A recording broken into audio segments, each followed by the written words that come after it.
Hi again. In this next video, we're going to talk about environmental impact review, which is a really important part of the process for developing transportation projects and also all sorts of other types of development that happens in the built environment. At the federal level, environmental impact review is mandated by something called NEPA, which is the National Environmental Protection Act. And it's required for any capital construction project, so not things like operations and maintenance, that involves federal funding. And that's a really key aspect of this. Essentially, federal funding is used as a lever for mandating environmental review as part of these construction projects. Transportation projects less than $5 million are exempted from environmental impact review under MAP 21.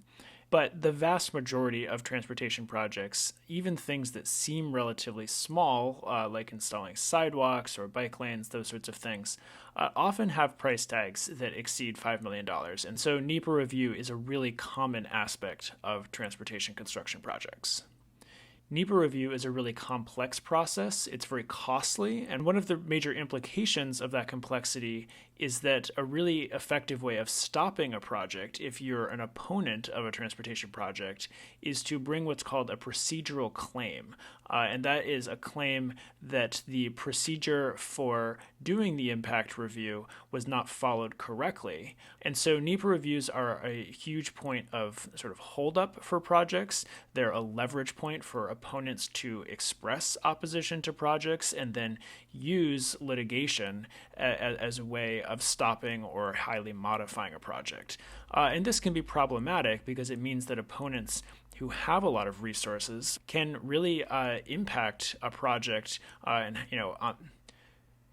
can really shape how a project moves forward and even what it ends up looking like on the ground, using environmental impacts as a point of leverage. And sometimes this means that there are some fairly disingenuous claims around environmental impacts. Perhaps a group that's opposed to a project for a reason that really doesn't have much to do with environmental impacts at all go looking for an environmental impact in order to shut down a project or dramatically change it.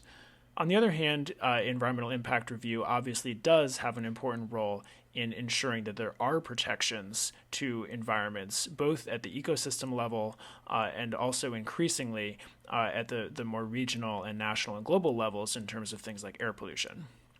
That said, if an agency wants to avoid the headache or the expense of an environmental impact review at the national level, the best way to do that is just to avoid using federal dollars. And so that's also a tool that is sometimes used by state or local agencies, is to simply raise funds at those levels and avoid NEPA review altogether.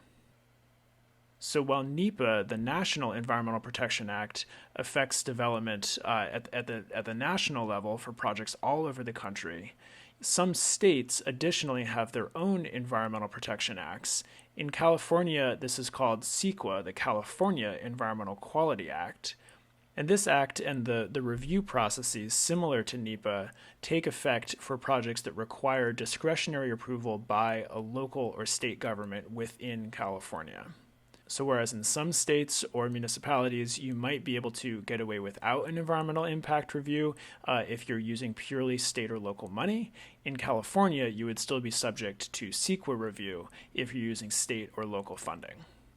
CEQA review, much like NEPA review, is an incredibly complex and time-consuming and expensive process. There are consultants that specialize just in guiding projects through the CEQA process, and then there are other consultants that are often brought in, just to do very specific types of review about, groundwater or habitat or other types of impacts. And CEQA applies to projects that are not specifically about transportation. Obviously, it also applies to really transportation-oriented projects like freeway development or transit systems.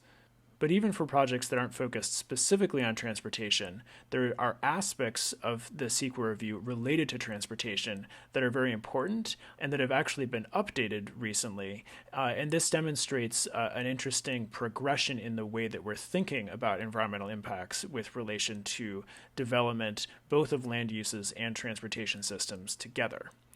So traditionally, CEQA reviews would use something called level of service as a benchmark for understanding traffic impacts from a project. So if you were building a project, you were expected to maintain a particular level of service that existed in that community already.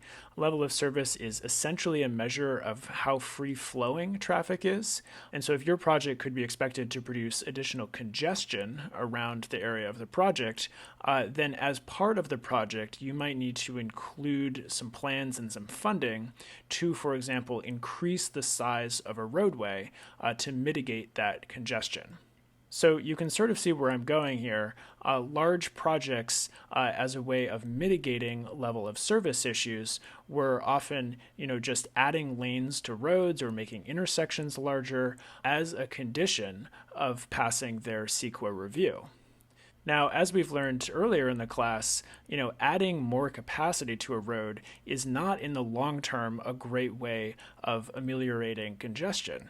In fact, it probably just induces more demand. You might, through the process of triple convergence, just have more traffic that's coming to that place from different geographies or different modes or different times.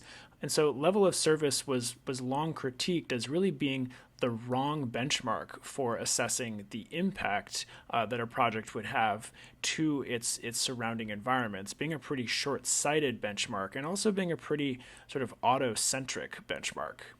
And so as of 2013, with Senate Bill 743, there's a change in how CEQA evaluates the traffic impacts of a project away from using level of service as the benchmark and toward using vehicle miles traveled, VMT, as a benchmark. And this is in coordination with a state mandate to reduce greenhouse gas emissions. So it's no longer about just not causing additional congestion, but actually about, keeping more vehicles from driving. And VMT, as part of this updated CEQA review process, is assessed at a regional level. So what does this mean in practice for a project? An example might be the new Oakland A's stadium, which they're planning to build in West Oakland around the port.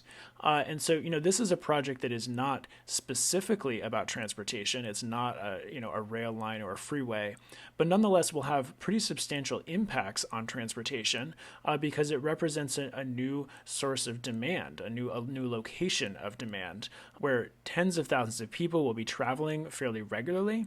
And so there's a huge transportation component to the CEQA review for a project like this.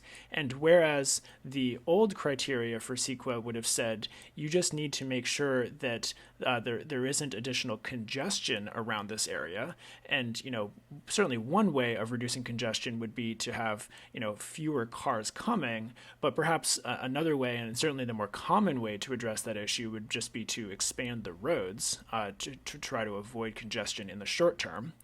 The revised CEQA review approach is to say that this stadium can't cause any more vehicle miles traveled within this whole region. So the stadium and the infrastructure that's connecting to the stadium need to be planned in such a way that it won't cause more people to drive. That probably means that transit connections need to be planned into this development.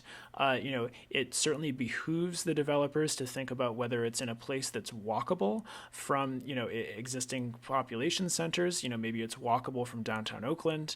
Hopefully it has connections to existing transit, or maybe they need to think about building additional transit capacity so that you won't be essentially inducing more demand for personal vehicle travel through the development of this stadium. Another way of thinking about this is that it essentially bakes transportation demand management into the development process for almost any sort of large-scale development that's happening, whether that's a building or that's a piece of transportation infrastructure. And so, as you might imagine, there's a lot of analysis that goes into making these judgments about whether a project, will increase VMT or not. And so, this is certainly an area for growth, with models that do a good job of predicting whether a project will have substantial VMT impacts, and then understanding how individual countermeasures, like, for example, if there was a transit station that was built as part of this stadium project, what sort of marginal environmental impact would that have on regional VMT? In order to document that we've adequately planned to meet these benchmarks, it takes a lot of analysis and is really pushing planners and engineers to do a better job of understanding how different multimodal infrastructure affects VMT on a regional level.